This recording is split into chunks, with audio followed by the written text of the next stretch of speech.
सो hello guys, हमने previous class में पढ़ा था टॉपिक प्रेगनेंसी, उसकी etiology पढ़ी थी and now today we will discuss about the clinical types of ectopic pregnancy and the features of ectopic pregnancy and diagnostic evaluation of diagnostic या फिर investigation for ectopic pregnancy. ठीक है। So clinical types of ectopic pregnancy.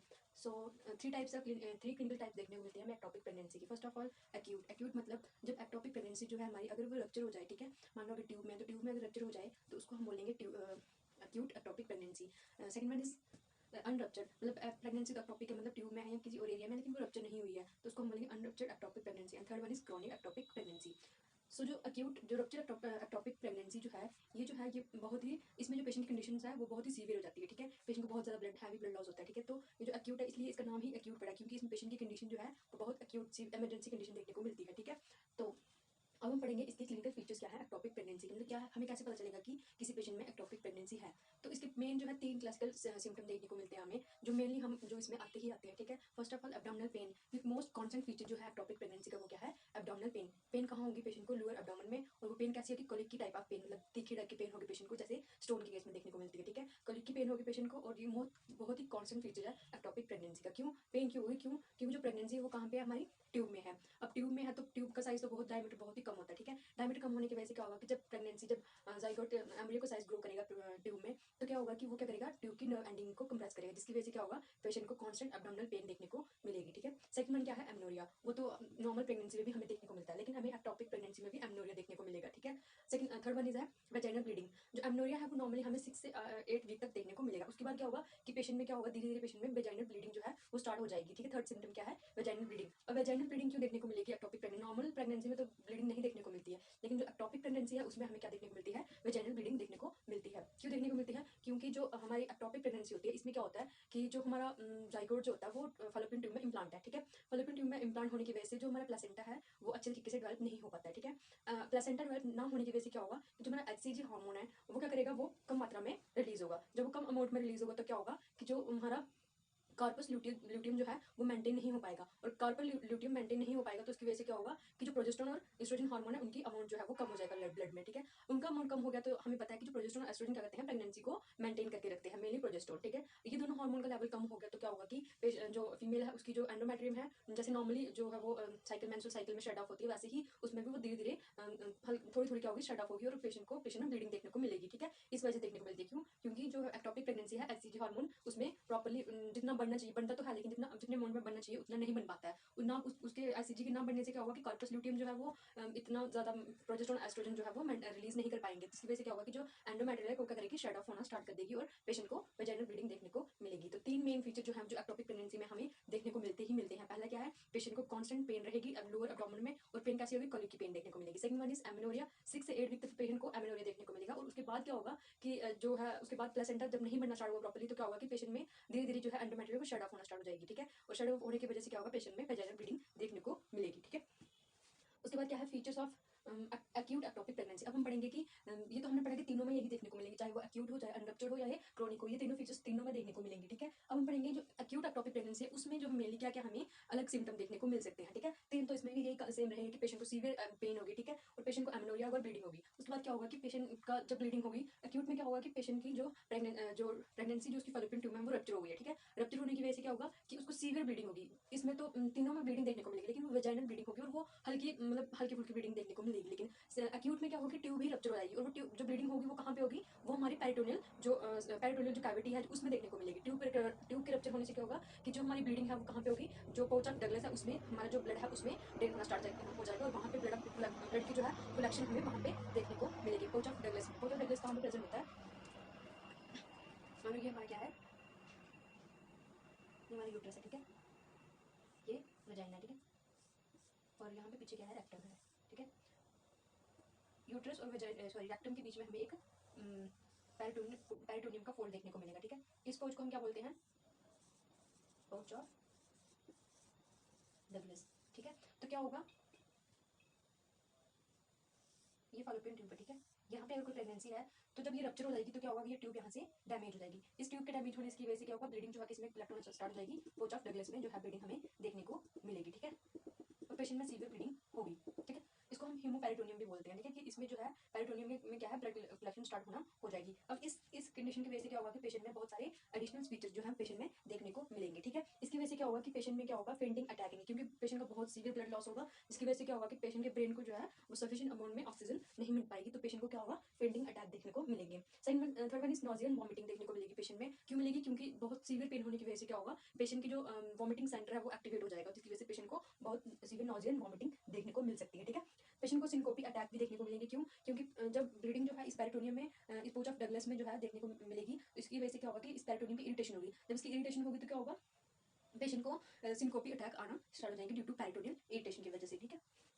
अगर हम अब हमने ये तो देखें कि नॉर्मली क्या देखने को मिलते हैं, अब हम देखेंगे अगर हम पेशेंट की जनरल एग्जामिनेशन करेंगे तो पेशेंट के क्या किसी पेशेंट में अगर एक्टोपिक प्रेगनेंसी है, मतलब उसकी जो प्रेगनेंसी है वो रप्चर हो चुकी है, एक्यूट है, तो उस केस में अगर पेशेंट को हम फिजिकली जनरली हम उसको देखेंगे, उसको लुक देखेंगे तो हमें कैसा देखने को मिलेगा, पेशेंट जो है वो इन डिस्ट्रेस में देखने को मिलेगा, मतलब पेशेंट का लुक जो है वो एगोनी टाइप का देखने को मिलेगा, ठीक है। पेशेंट जो है वो ब्लैंच एंड पेल लुक होगा पेशेंट का, ठीक है। पेशेंट का लुक जो है ब्लैंच और पेल क्यों होगा, क्योंकि सीवियर ब्लड लॉस होने की वजह से जो है पेशेंट का लुक जो है वो ब्लैंच और पेल देखने को मिलेगा। एक तो पहले से उसको ब्लीडिंग हो रही होगी, वेजाइनल ब्लीडिंग। सेकंड वन जो एक्यूट में दो टाइप ब्लीडिंग, एक तो वेजाइनल ब्लीडिंग देखने को मिलेगी जो तीनों में देखने को मिलती है, ठीक है। लेकिन एक्यूट में एडिशनल क्या देखने को मिलेगी, जब ट्यूब रप्चर हो जाएगी तो वहां से भी पेशेंट में ब्लीडिंग होगी, तो दो तरह की पेशेंट में ब्लीडिंग देखने को मिलेगी, जिसकी वजह से क्या होगा कि पेशेंट जो है वो ब्लैंच दिखेगा, मतलब उसका कलर जो है वो नॉर्मल जैसे होता है हमारा पिंक कलर रेड कलर जो होता है उससे हटकर उसका कैसा कलर होगा, पेल टाइप का कलर हमें देखने को मिलेगा, ठीक है।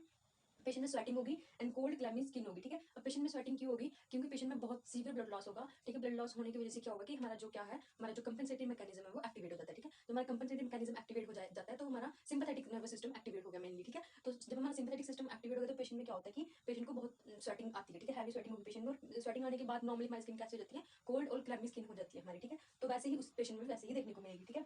थर्ड वन इस पेशेंट को शॉक के फीचर्स देखने को मिलेंगे। शॉक के फीचर्स क्यों देखने को मिलेंगे, ड्यू टू हैवी ब्लीडिंग की वजह से पेशेंट को शॉक के सिम्टम देखने को मिलेंगे, ठीक है। तो मेन सिम्टम क्या होते हैं शॉक के, टैकीकार्डिया, ठीक है। मेन क्या होता है कि पेशेंट का जो हार्ट रेट है वो इंक्रीज हो जाता है, ठीक है। टैकीकार्डिया हो जाएगा पेशेंट को, ठीक है। और जो हार्ट रेट तो पेशेंट की इंक्रीज हो जाएगी, लेकिन पल्स जो हम जब उस पल्स को हम फील करेंगे तो वो पल्स कैसी होगी, फीबेबल होगी, मतलब वीक होगी, लेकिन वो बहुत तेज होगी, ठीक है। तो इसको हम क्या बोलते हैं, फीबेबल पल्स एंड टैकीकार्डिया, मतलब उसका हार्ट रेट बढ़ जाएगा, क्योंकि हमारा कंपनसेटरी मैकेनिज्म क्या करेगा, जब हमारी बॉडी से पेशेंट की बॉडी से सीवियर ब्लीडिंग की वजह से ब्लड कम हो जाएगा तो हमारा कंपनसेटरी मैकेनिज्म क्या करता है, उस जो भी हमारे बॉडी में जो भी कमी होती है उसको दूर करने की कोशिश करता है। तो क्या करेगा, वो जल्दी जल्दी हार्ट को पंप करवाएगा, उसको लगेगा कि बॉडी में बहुत कम खून है, तो वो क्या करेगा, हार्ट और हमारे वाइटल ऑर्गन को ब्लड सप्लाई के लिए क्या करेगा, हमारी कंपनसेटरी मैकेनिज्म को इंक्रीज करेगा, और जब कंपनसेटरी मैकेनिज्म इंक्रीज होगा तो हार्ट रेट इंक्रीज हो जाएगी पेशेंट की, ठीक है। और क्या होगा, पेशेंट को हाइपरटेंशन क्यों होगी, क्योंकि सीवियर ब्लड लॉस है तो पेशेंट को बीपी जो है वो फॉल डाउन हो जाएगा, ठीक है। पेशेंट की जो एक्सट्रीमिटीज है वो कैसी होगी, कोल्ड क्लैम्स रहेंगी। क्यों, क्योंकि वेसोकंस्ट्रिक्शन होगी, तो जब हमारा कंपनसेटरी मैकेनिज्म एक्टिवेट होता है तो क्या होता है कि हमारी एक्सट्रीमिटीज कोल्ड हो जाती है। क्यों, क्योंकि उस टाइम पे हमारी बॉडी को जो हमारी बॉडी चाहती है कि जो हमारे वाइटल ऑर्गन जैसे हमारी किडनी हो गई, ठीक है, हमारे हार्ट हो गया, ब्रेन हो गया, इन मेन वाइटल ऑर्गन जो है, लंग्स हो गए, इन सबको उस टाइम पे ब्लड सप्लाई की ज्यादा जरूरत होती है। तो हमारी स्किन को तो होती नहीं, एक्सट्रीमिटीज को उस टाइम पे इतनी जरूरत नहीं होती है, तो वहाँ पे वेसोकंस्ट्रिक्शन रहती है और पूरा ब्लड जो है वो हमारे वाइटल ऑर्गन्स की तरफ मूव करना स्टार्ट कर देता है, ठीक है। तो ये थे फीचर्स ऑफ शॉक जो हमें एक्टोपिक प्रेगनेंसी में देखने को मिलते हैं, और जब हम जनरल एग्जामिनेशन करेंगे तो पेशेंट में ये सारे सिम्टम देखने को मिलेंगे, ठीक है। नो अब हम पर एब्डोमेन अगर पेशेंट की जो है एग्जामिनेशन करते हैं, अगर पेशेंट की प्रेगनेंसी जो है टॉपिक रप्चर हो गई है, तो उस केस में अगर हम पेशेंट की अगर वुमेन की जो है हम पर एब्डोमेन एग्जामिनेशन करेंगे तो हमें क्या देखने को मिल सकता है, ठीक है। सबसे first of all muscle God is present. Muscle God क्या होता है कि जब पेशेंट को, जब हमें नॉर्मली हमें पेन होती है तो अगर हमें उस जगह पर कोई टच करता है, मान लो हमारे एब्डोमेन में पेन हो रही है, ठीक है, तो अगर हमें वहाँ पे कोई टच करने की कोशिश करता है तो हम उस टच को अवॉइड करने के लिए क्या करते हैं, हमारे मसल्स क्या करते हैं, अपने आप एक बैंड, टाइट बैंड बना देते हैं, ठीक है, मतलब रिजिड हो जाते हैं हमारे मसल्स ताकि टच करने पर पेन ना हो। तो वो मसल गार्ड उसमें भी देखने को मिलता है, किसमें, जब किसी की एटॉपिक प्रेगनेंसी रप्चर हो जाए तो उस केस में भी मसल गार्ड जो है वो प्रेजेंट होगा। हम टच करेंगे तो पेशेंट के जो एब्डोमिनल मसल होंगे वो टाइट हो जाएंगे एकदम से, ठीक है। टेंडरनेस जो है, मतलब वही टच करने पे जो लोअर एब्डोमिन होगा पेशेंट को, वहाँ पे उसको क्या होगी, टेंडरनेस होगी टच करने पे, ठीक है, क्योंकि जो है प्रेगनेंसी जो है वो ट्यूब की वो रप्चर हो गई है, ठीक है। तो अगर हम लोअर एब्डोमिन पैल्पेट करेंगे तो पेशेंट को क्या होगा, टेंडरनेस फील होगी, ठीक है। क्यूलिन साइन क्या होता है, this is most important, this two are most important. First one is muscle god and second is Cullen sign. Cullen sign क्या होता है, ये हमें पैनक्रेटाइटिस में भी देखने को मिलता है क्यूलिन साइन। इसमें क्या होता है कि जो जब हमारे एब्डोमिनल कैविटी में किसी भी तरह की ब्लीडिंग हो जाए, कि जैसे इसमें हमें ट्यूब की रप्चर होने से हमारे पेरिटोनियम में ब्लीडिंग हो रही है, ठीक है, तो ये एब्डोमिनल लोअर एब्डोमिनल रीजन है, ठीक है। जब हमारे एब्डोमिनल रीजन में ब्लीडिंग होती है उसकी वजह से क्या होता है कि जो हमारा पेरी अम्बिलिकस एरिया होता है वहाँ पे क्या होती है, ब्लूइश डिस्कलरेशन देखने को मिलती है, ठीक है। तो वो हमें सजेस्ट करता है कि उस पेशेंट में, अगर किसी भी पेशेंट में हमें around the umbilicus bluish discoloration देखने को मिल रही है, इसका मतलब है कि उसमें एब्डोमिनल ब्लीडिंग हो चुकी है, ठीक है। Third is uterus in normal in size. अब जो है रप्चर एक्टोपिक प्रेगनेंसी में हम यूट्रस को देखेंगे तो वो नॉर्मल इन साइज होगा। क्यों, क्योंकि प्रेगनेंसी यूट्रस में तो हाई नहीं है, तो उसका साइज जो है वो नॉर्मल ही रहेगा, ठीक है। अब हम उसी पेशेंट में अगर हम पेल्विक एग्जामिनेशन करेंगे तो हमें क्या देखने को मिलेगा, उसका जो पेल वेजाइनल म्यूकोसा है, म्यूकोसा पेल क्यों होगा, नॉर्मली हम देखते हैं कि जो प्रेगनेंसी है उसका नॉर्मल प्रेगनेंसी में क्या होता है, जो वेजाइनल म्यूकोसा ब्लूइश डिस्कलरेशन हो जाती है, चैडविक और ये साइन देखने को मिलते हैं हमें, ठीक है, जैकमर और चैडविक साइन देखने को मिलते हैं। लेकिन इस केस में क्या होगा कि प्रेगनेंसी यूट्रस में है ही नहीं है, तो वैस्कुलरिटी यहाँ बढ़ेगी नहीं, तो फॉलोपियन ट्यूब में तो वहीं बढ़ेगी, तो यहाँ पे हमें चैडविक और ये सब साइन देखने को नहीं मिलेगा, उल्टा हमें जो वेजाइनल म्यूकोसा है वो कैसे देखने को मिलेगा, पेल देखने को मिलेगा, ठीक है। और ब्लड लॉस भी हुआ इसकी वजह से वो पेल होगा, ठीक है।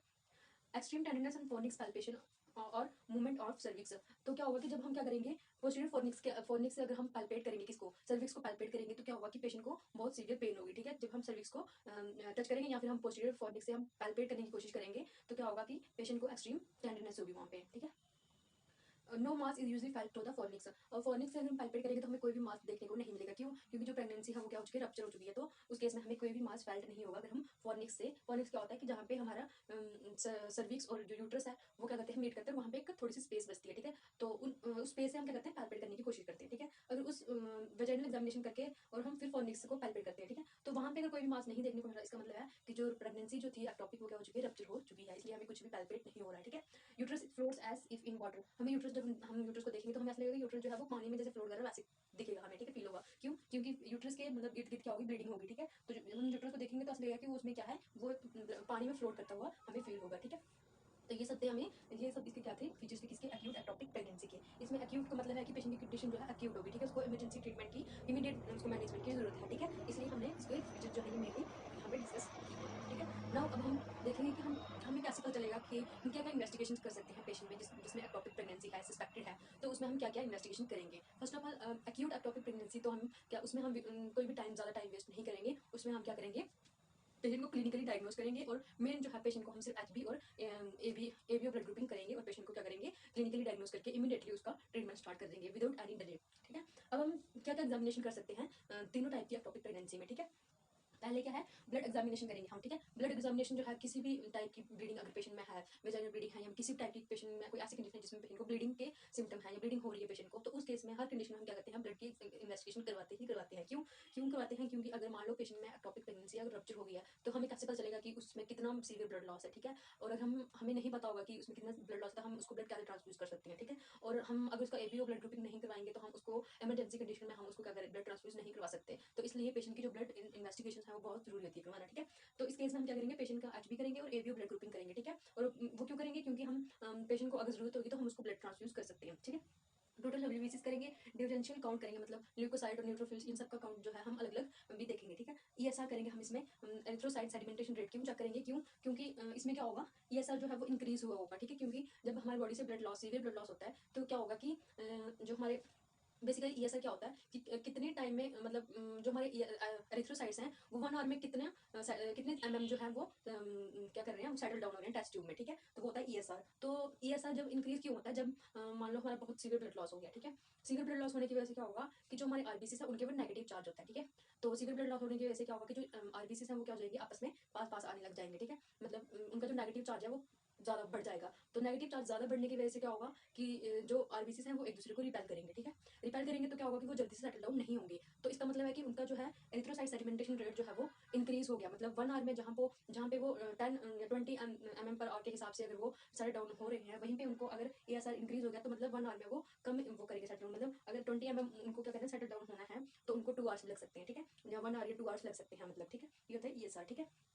ईएसआर जो है और हेमाटोक्रिट दोनों क्या करेंगे, पेशेंट में इंक्रीज होगी, क्यों? क्योंकि पेशेंट में क्या होगा, ब्लड लॉस होगा। तो हेमाटोक्रिट क्या होता है कि 100 ml ब्लड में कितना अमाउंट जो है आरबीसी प्रेजेंट होंगे। तो अगर पेशेंट में ब्लड लॉस हुआ है तो उसका हेमाटोक्रिट जो है वो इंक्रीज देखने को मिलेगा हमें, ठीक है। क्यों? क्योंकि उसका जो ब्लड वॉल्यूम है कम हो जाएगा तो हेमाटोक्रिट भी उसका इंक्रीज होगा, ठीक है। नाउ ये तो पढ़ा हमने ब्लड एग्जामिनेशन, ठीक है। Second is estimation of beta SCG, ठीक है।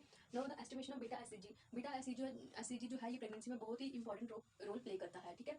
तो इसमें हम क्या करेंगे, सीरम एससीजी का लेवल जो है वो चेक करेंगे। नॉर्मली हमारी प्रेगनेंसी में जो बीटा एससीजी है वो क्या करता है, वो हमारे हर 48 आवर में उसका टाइम, मतलब हर 48 आवर्स में वो क्या करेगा, डबल हो जाएगा, ठीक है। मतलब मान लो अभी वो 10 यूनिट है तो अगले अगले 2 दिन में वो डबल हो जाएगा, ठीक है, 10 का डबल हो जाएगा, ठीक है। तो हम एक्टोपिक प्रेगनेंसी में एस्टिमेशन ऑफ बीटा एससीजी क्यों करते हैं, क्यों? क्योंकि एक्टोपिक प्रेगनेंसी में जो बीटा एससीजी का जो नॉर्मल है डबलिंग टाइम जो है वो उसका उतना नहीं होता जितना कि नॉर्मल प्रेगनेंसी में होता है, वो फेल हो जाता है, मतलब decrease beta HCG compare to normal pregnancy. Normal pregnancy के मुकाबले में जो बीटा एससीजी कंसंट्रेशन डिक्रीज हो जाएगी और क्या होगा, जो डबलिंग टाइम है प्लाज्मा में एससीजी का वो भी नहीं फेल हो जाएगा, मतलब जितना होता है 48 आवर में जितना होना चाहिए उतना नहीं होता है, ठीक है। तो इस रीजन की वजह से हमने पहले भी डिस्कस किया कि बीटा एससीजी जो है वो कम हो जाता है। बीटा एससीजी के कम होने की वजह से क्या होगा कि पेशेंट में वेजाइनल ब्लीडिंग देखने को मिलेगी, क्यों? क्योंकि बीटा एससीजी कम हुआ तो क्या होगा, कार्पस ल्यूटियम जो है वो मेंटेन नहीं रह पाएगा, और कार्पस ल्यूटियम मेंटेन नहीं होगा तो एस्ट्रोजन प्रोजेस्टेरोन जो है वो सफिशिएंट अमाउंट में नहीं रिलीज होंगे तो जो है एंडोमेट्रियल शेड ऑफ होना स्टार्ट कर जाती है। तो इसलिए पेशेंट में जो है हमें वेजाइनल ब्लीडिंग देखने को मिलती है, ठीक है। सेकंड प्रेगनेंसी टेस्ट करेंगे वो भी इसमें भी हम क्या करते हैं, बीटा एसिड को ही डिटेक्ट करते हैं बेसिकली यूरिन में, ठीक है। तो ये भी क्या देखने को मिलेगा, पेशेंट में पॉजिटिव देखने को मिलेगा, ठीक है, क्योंकि ये क्वालिटेटिव टेस्ट है, ठीक है। ये सिर्फ पता लगाता है कि हमारे यूरिन में बीटा एसिड प्रेजेंट है कि नहीं है, ये नहीं बताता कि कितना अमाउंट प्रेजेंट है, ठीक है। ये सिर्फ ये बताता है कि हमारे यूरिन में एसिड प्रेजेंट है या नहीं है, ठीक है। तो अगर हम देखेंगे यूरिन में तो एक्टोपिक प्रेगनेंसी में हमें बीटा एसिड प्रेजेंट होता है, ठीक है, कम अमाउंट में प्रेजेंट होता है लेकिन प्रेजेंट होता है, ठीक है। तो हम यूरिन यूपीटी टेस्ट करेंगे तो वो क्या आएगा, पॉजिटिव आएगा, ठीक है। Third one is sonography. Sonography क्यों करवाएंगे हम, सोनोग्राफी जो है ये मोर इन्फॉर्मेटिव डायग्नोसिस है, ठीक है। इसमें हम क्या मेनली क्या करते हैं, टीवीएस करते हैं, ट्रांसवेजेनल सोनोग्राफी करते हैं हम इसमें, ठीक है।